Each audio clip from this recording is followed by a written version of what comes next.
Okay, mga sangkay, sobrang interesting ng topic na to dahil nga po, ngayon, sa topic natin, hahanapin po natin yung USB. Sisingilin na po natin mga sangkay yung mga nagpakalat nito.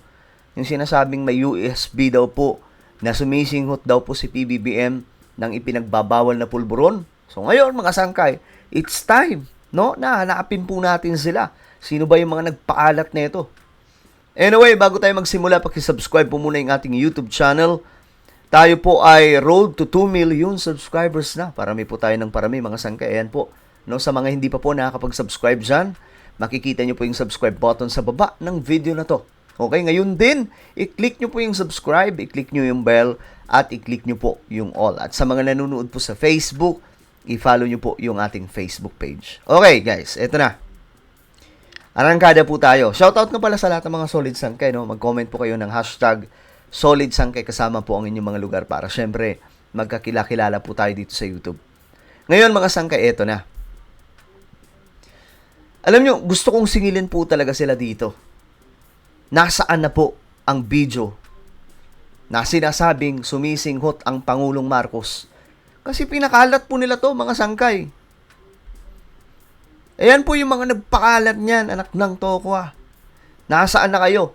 So sa mga kababayan po natin, makinig kayo. 2025 na. Magto-2026 na, wala pa rin po ang USB. Na pinangako po nila, na sinasabi po nila na ilalabas. Ano yun? Nag-i-edit pa ba? Sinusubukan pa bang gayahin yung tenga ni PBBM? Sa AI? Ha? Sinusubukan pa bang gayahin yung buhok, yung hairstyle ni Pangulong Bongbong Marcos? Para ka panipaniwala? Ako guys na-realize ko lang mga sangkay na wala po talaga ang video. Bakit? Guys, 2025 na. Wala pa rin po silang inilalabas na video. Alam nyo, pinagmukha pong tanga yung marami sa ating mga kababayan dahil po sa issue na yan. Intriga mga sangkay, chismis na wala pong katotohanan. Yan po, gusto kong tanungin sa kanila to ngayon eh. Kasi alam nyo sa YouTube, makikita nyo po dito pag sinabing USB. Ito, tingnan po natin. Pag sinabing USB, ayan, patungkol po kay PBBM, lalabas po yan. O, gaya nito, ano ang laman ng USB? Katibinag itutumba? Katibinag na puno na, laman ng USB, lalabas na. Puro ganyan mga sangkay. Katibinag ang eyewitness versus hearsay. Witness ang revelasyon. Pagyari kay VP Sara, kasado na. Katibinag, ilalabas na ang USB. Di ba mga sangkay? Ito, iba pang personalidad na nasa USB ni Cathy Binag. Anak ng tokwa.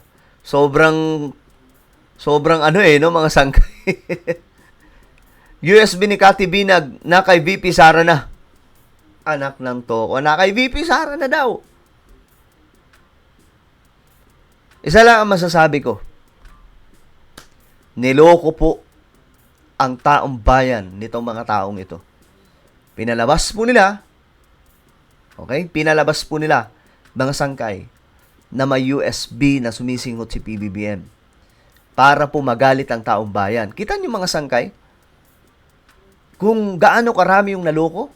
O, kung ikaw ay nanonood ngayon, ito lang ang masasabi ko. Kung ikaw ay nanonood ngayon, na dati ding naniwala ka, o hanggang ngayon naniniwala ka pa rin tungkol po sa sinasabing sumisinghot si PBBM, it's time, no? Now it's time to ask them, asan na yon? Puntahan nyo yung mga live nila. Pag nag-live sila, tagtarin nyo ng comment. Itanong nyo sa kanila, nasaan na yung USB 2025 na? Kasi ako, tutuldukan ko na yan ngayon mga sangkay. Wala pong USB video na sumisinghot si PBBM. Kung mayroon sila ilalabas, sigurado ako AI yan. Bakit? 2025 na. Kung totoong may USB at the moment pa lamang po mga sangkay na nagdeklara na po si VP Sara ng pagiging opposition o mga bumabanat po siya kay PBBM. Yun na po yung moment, mga sanggay, pagkakataon, no, na malaki po ang magiging chance ng taong bayan ibabalentong at hindi na po susuporta kay PBBM. At malalaglag po talaga si BBM at that time. Kung totoong may USB pero dahil nga po wala at niloko lamang po kayo, hanggang ngayon 2025 na wala pong mailabas. Bakit? Sinungaling po sila. Eto aaraw-arawin ko to guys. Aaraw-arawin ko tong itanong sa kanila mga sangkay about sa USB. Nasaan na po yung USB? Yung mga nagpaalat, pwede bang pakimension nyo sa mga magko-comment ngayon? Pakimension. Ngayon, pag mag-live sila, ito ang gagawin nyo, ha? Pag mag-live sila, wala tayong pakialam kung makakakuha sila ng views mula sa mga solid sangkay at iba pang mga Pilipino. Pag mag-live sila, puntahan nyo kagad. Tanungin nyo or lagyan nyo ng hashtag, nasaan ang USB ni BBM? Yun lang yun. Kasi yun po yung pinagmamalaki nila mga sangkay. Tapos, ang lalakas ng loob para po sabihan si BBM na magpa-test. Anak ng toko. Hindi nga po nila mapatunayan. Wala nga po silang ebidensya. 'Di ba? Anak ng toko. Saan ka nakakita mga sangkay ng gano'n na puro pa lamang po chismis? Ang problema kasi sa kanila, naniwala. Ito wala namang problema. I-accept po ninyo yung katotohanan na wala talagang USB at naloko kayo nitong mga taong ito. Wala pong problema dyan. Kasi ako, aminado po ako . Aminado ako. Naniwala ako nung una tungkol dyan. Alam nyo ba yun? Na naniwala ako nung una? Marami kaming naniwala dyan, mga sangkay. Yung mga pro-government na vlogger ngayon, mga sangkay, kabilang ko po yun. Itanong nyo pa kay Labos Mike. Kabilang po kami dyan sa naniwala nung una. Na teka, mukhang totoo ngang may USB. Mukhang totoo ngang sumisingot si PBBM. Dahil nga, sinasabi po nila nung una pa lang na may video daw si PBBM na sumisingot. O nung nilabas ng video mga sangkay, yung unang video, anong nangyari? Pilit. Dahil nga po, ang teorya namin doon, mga sangkay, dahil nga po, wala silang mailabas na talagang legit na video. Na talagang totoo na gumagamit si PBBM. Ginawa nila mga sangkay, nagpa-edit po sila sa AI. Sinubukan namang gayahin yung muka. Trying hard. Pero wala. Olats mga sangkay. Hindi po talaga nangyari na nakuha yung buong muka. Tapos ang labo pa po ng video. 'Di ba? Ngayon, tinignan yung tenga. Anak ng tokwa. Lubog na lubog. Hindi po nagaya yung tenga ni PBBM. Yung hairstyle mga sangkay. Ang layo. Hindi po isang Bongbong Marcos. Isang Messi o isang Cristiano Ronaldo ng football. Yung hairstyle na yun. Minsan, hairstyle din po ni Sangkay dyan. Diba? Yung ilong malabo. Yung mukha, lalo na mga sangkay, pang matanda na. Ngayon, kabilang kami sa mga naloko dyan. Ngayon, mga sangkay, nung nilabas po nila yung, wala na po, no choice po sila Labas na lang tayo, pagawa na lang tayo ng AI. Nung nilabas mga sangkay, anong nangyari? Nung nakita natin, anak ng tokwa, peking video. Tumigil sila hanggang ngayon mga sangkay, di ba? Tumigil po sila.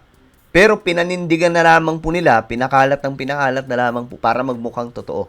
Pero itong pagkatapos po kasi noon, di ba, sablay. Sablay yung kanilang AI. Ito na, sabi nila, itong kasunod, hawak na namin yung USB. Hawak na namin yung USB. At doon sa USB, ikakalat, marami na daw pong kopya, pinagpapasapasa na. Totoo ba? Nagmukha silang tanga. Sorry sa word. Pero ito po yung totoo. Nagmukha po silang tanga. Wala pong USB video na gumagamit si BBM ng ipinagbabawal na pulburon. Anyari? So ngayon, it's time, no? It's time na habulin nyo sila, kalampagin nyo sila, tantarin nyo ng comment. Nasaan na po yung video? 2025 na guys. Maniniwala pa ba tayong meron? Wala pong video. Yun po ang totoo niyan. Niloloko lang po tayo nitong mga sanggay. So it's time to ask. Huwag kayo matakot. Tanungin nyo. Kahit pa sabihin natin mga DDS kayo, naloko lang kayo, kaya naging DDS kayo dahil po sa sinasabing may video daw. Tanungin nyo sila bago kayo umexit sa kanilang mga live. Teka lang po, asan na yung video na sinasabi nyo? Akala ko ba mayroon? 'Di ba? Ano po ang inyong opinion, mga sangkay? Just comment down below. Meron po tayong YouTube channel. Ito po ay Sangkay Revelation. Hanapin niyo po ito sa YouTube, guys. Magaganda po yung topic natin dito. About po sa Bible prophecy, no? Magagandang topic. Kaupulutan po ito ng kaalaman at aral. So, kapag nakita niyo na ang Sangkay Revelation, i-click niyo po yung subscribe, i-click ang bell, at i-click niyo po yung all. Okay? So, ako na po ay magpapaalam. Mag-iingat pong lahat. God bless everyone.